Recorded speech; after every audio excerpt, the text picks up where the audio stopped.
بسم اللہ الرحمن الرحیم۔ اکتوبر 2024۔ 8واں سوال۔ عنوان: اسماعیلی مذہب کا دوسرا جھوٹ۔ سید حسین آفتاب یا علی مدد۔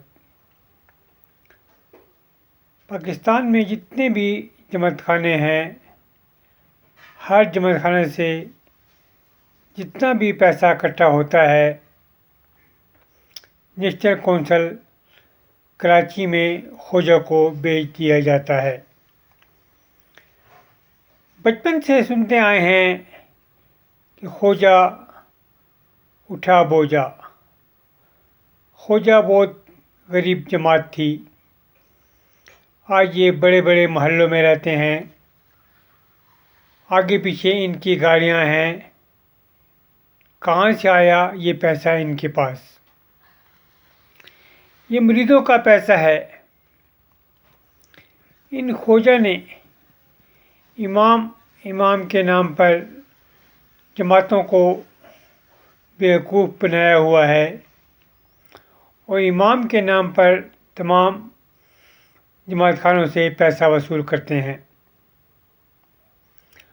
اور جن جماعتوں کے عملداروں کا ان خوجہ سے تعلق ہوتا ہے، وہ اپنے لیے اور اپنے رشتہ داروں کے لیے کی پوسٹیں حاصل کرتے ہیں۔ مریدوں سے مختلف طریقوں سے پیسہ وصول کیا جاتا ہے۔ جماعتوں سے دعا کے نام پر، آب شفا کے نام پر، نادی اور مختلف مجالس کے نام پر مریدوں سے پیسہ وصول کیا جاتا ہے،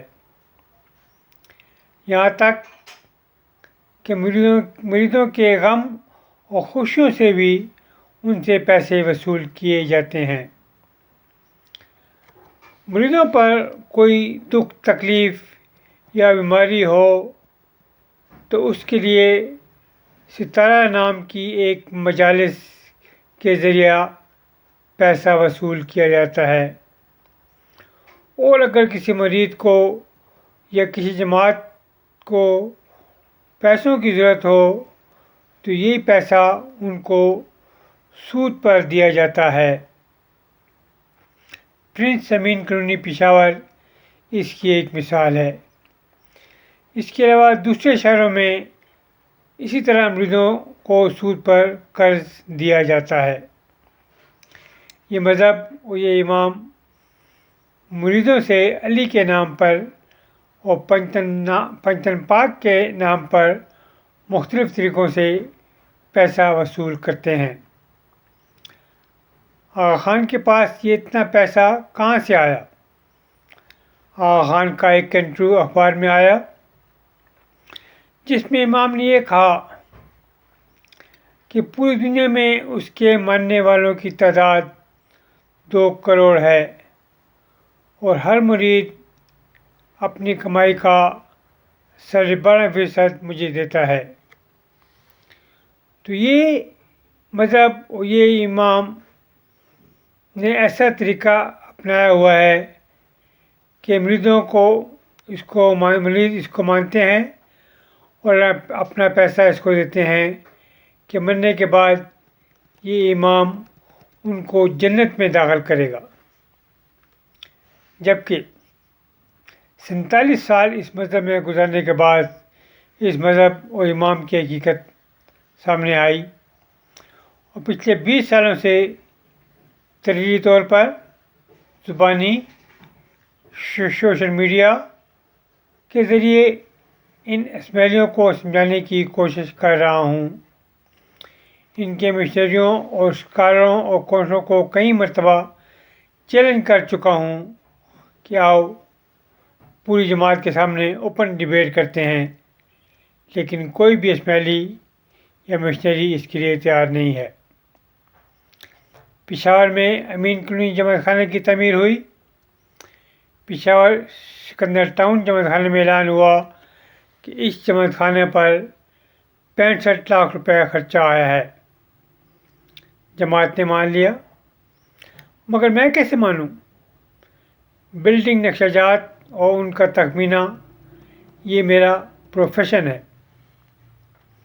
2500 مربع فٹ جمع خانے کا ایریا تھا اور اس وقت 400 روپے فی مربع فٹ کنسٹرکشن کا ریٹ تھا بمائے مٹیریل کے، تو اس پر 8 لاکھ روپے خرچہ ہونا چاہیے تھا۔ بہت بھی زیادہ لگا لو تو 10 لاکھ ہو سکتا تھا، لیکن 65 لاکھ میں کیسے مانوں؟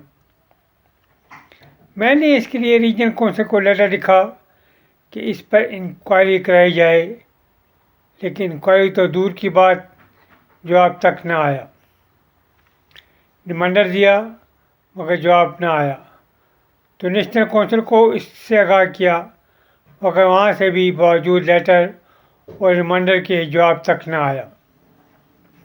تو تب مجھ پر واضح ہوا یہ فراڈ میں صرف پشاور جماعت کے عملدار شامل نہیں ہیں، بلکہ اس میں ریجنل اور نیشنل کے عملداروں کا بھی حصہ ہے۔ جماعتوں کو بتایا جاتا ہے کہ یہ امام کا پیسہ ہے، اس کو ہاتھ نہ لگانا، امام جلا دے گا، جبکہ یہ عملدار اور خواجہ امام کا پیسہ کھا رہے ہیں۔ امام نے آج تک کسی کو نہیں جلایا۔